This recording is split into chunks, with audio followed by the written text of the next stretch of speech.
Hello and welcome to another video where I take up all your accounting questions here in Canada. Now, a lot of you have been reaching out to me and asking questions about my journey of migrating to Canada. मैं कैसे आया? How did I get my first job? PR पे आया, study visa पे आया, and CPA कैसे की मैंने उसके बाद? There are a lot of questions, and I decided let's clear the air and make a detailed video of my journey to coming to Canada. Now this might come as a surprise to a lot of you, but मुझे अपनी PR India में ही मिल गई थी. When I was in India, I applied through the Express Entry profile and I got my permanent residency status back in India itself. मुझे उसके लिए Canada आना नहीं पड़ा, कुछ नहीं करना पड़ा. मुझे डायरेक्टली इंडिया में ही मुझे पता लग गया था कि मुझे PR मिल गई है.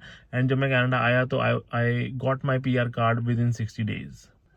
And a lot of people think कि यार अगर आप डायरेक्ट पीआर पे आते हो तो आपको जॉब मिलना जो है ना बहुत इजी हो जाता है कि यहाँ पे आए जॉब मिल गई सीधा पीआर मिलते हैं. ऐसा नहीं होता यार. You need to have your qualifications, कुछ पढ़ाई होनी चाहिए. इंडिया से करके आए हो या यहाँ पे आके आप सोच रहे हो कि मैं यहाँ पे सीपीए कर रहा हूँ तो लोग मतलब ऐसा नहीं होता कि आप यहाँ पे पीआर आपको मिल गई तो आपको जॉब भी मिल गई ऑटोमेटिकली इम्प्लाइड. ऐसा नहीं होता.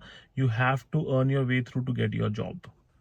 Now when I came to Canada, I was already an ACCA qualified member. और अब जब आप एक डेजिग्नेशन लेके आते हो अपने साथ अकाउंटिंग प्रोफेशनल हो जैसे आप ऑलरेडी, तो it becomes a little easier for you to find a relevant job in your area of expertise. बहुत सारे लोगों ने ये भी पूछा कि कितना डिफिकल्ट होता है कि अब जब आप जैसे यहाँ ACCA करके आ रहे हो कितना डिफिकल्ट है एक जॉब ढूंढना यहाँ पे. तो आई वुड से कि इतना मुश्किल नहीं है ऑनेस्टली. अगर आप ऑलरेडी एक्सपीरियंस लेके आ रहे हो, डेजिग्नेशन लेके आ रहे हो एंड आपकी स्किल सेट्स जो है वो मैच हो रही हैं जॉब डिस्क्रिप्शन के साथ, तो it will be easy for you to find a job.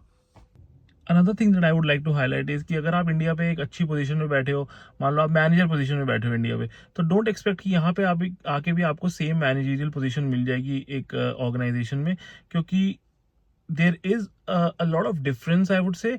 तो अगर आप वहाँ पे मैनेजर की पोजीशन में काम करें तो हो सकता है कि यहाँ आपको सीनियर की पोजीशन मिले या AM की पोजीशन मिले. Now I got my job with a good reputed public accounting firm within a few days of applying. जैसा कि मैंने कहा ACCA की क्वालिफिकेशन थी तो it was easier for me, but they also need an intent कि आप CPA करोगे in near future. So अगर आप प्लान कर रहे हो कि यार यहाँ पे आते हो एक, और अगर आप CA हो इंडिया में, ACCA हो यहाँ पे आ रहे हो, तो मान के चलो कि आपको CPA करनी पड़ सकती है.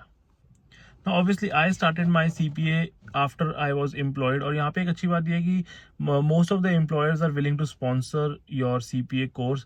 जितनी भी फीस होती है, the fees is pretty hefty. ऐसा नहीं है कि 2-3 लाख में काम होता है. काफ़ी पैसे लगते हैं CPA करने में अगर आप खुद करते हो तो it is always good to find an employer who is willing to sponsor your CPA. तो मेरे केस में my employer was willing to sponsor it. तो मैंने सोचा ठीक है यार, if it is requirement in the market कि आप CPA हो प्लस कोई और ऑलरेडी आपकी फीस भर रहा है तो why not go for it. तो इसलिए I started doing my CPA. After working for this public accounting firm for about 1.5 years, I made this switch and I got a job with one of the big fours. And this also clears my point कि अगर आप जैसे CPA हो या ACCA हो, आपके पास accounting designation है, तो you won't find it difficult कि आपको जॉब ढूंढने में यार सोचना पड़ रहा है कि यार जॉब नहीं मिल रही है वो. तो and even if you are planning to do CPA in the near future, कि अगर आप जैसे आपका अटेम्प्ट मान लो नेक्स्ट ईयर है और अभी आपको जॉब नहीं मिल रही, तो बी रेस्ट एश्योर्ड कि once you complete your CPA you will be able to find your job. Now a lot of you also ask कि अगर मैं अकाउंटिंग डिप्लोमा कर लूँ या अकाउंटिंग का कोई कोर्स कर लूँ, there are a few tax courses that are offered locally by H&R Block and etc. I mean they might be helpful honestly, but I wouldn't recommend कि आप उस पर rely करें and you put it on your resume and say कि मैंने ये diploma या ये कोर्सेज कर रखे हैं और इसके बेसिस पे आपको जॉब मिल जाएगी. I would say you have to get your CPA designation and that will give you a real boost and help you find a job. Now this also brings up a question कि क्या ACCA relevant नहीं है, आपने India में ACCA कर लिया कि क्या ऐसा नहीं है.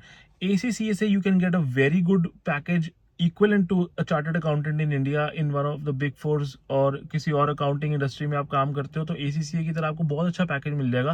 But when you migrate to a new country, now ACCA अगर आप UK चले जाओ तो ACCA, या आप दुबई चले जाओ, ACCA की वहाँ पे बहुत डिमांड है, वहाँ पे अच्छी सैलरी है, सब कुछ है। इंडिया में भी इनफैक्ट आई वुड से कि ACCS की आजकल बहुत डिमांड है। Now if you come to Canada या फिर आप US माइग्रेट करते हो, they prefer to have CPA as your accounting designation. So ऐसा नहीं कि ACCA रेलिवेंट नहीं है या रिकग्नाइज नहीं है, रिकग्नाइज भी है। देर इज अ मेमोरेंडम जो कि अब एक्सपायर हो चुका है ऑल्दो, बट उसके बेसिस पे आपको एग्जेम्पशन भी मिलती हैं। सो अगर आप ACCA हो तो डोंट बी डिसहार्टेंड कि यार मैं ACCA कर ली, अब दोबारा CPA करनी पड़ेगी। आपको बहुत ही लिमिटेड पेपर चैलेंज एग्जाम्स ही देने पड़ेंगे। सो आप यहाँ पे आके CPA कर सकते हो easily. So that's it for today. I'll try to cover all other questions in upcoming videos, and do follow and like our channel, subscribe, and also mention in the comment section what all you need to know about CPA.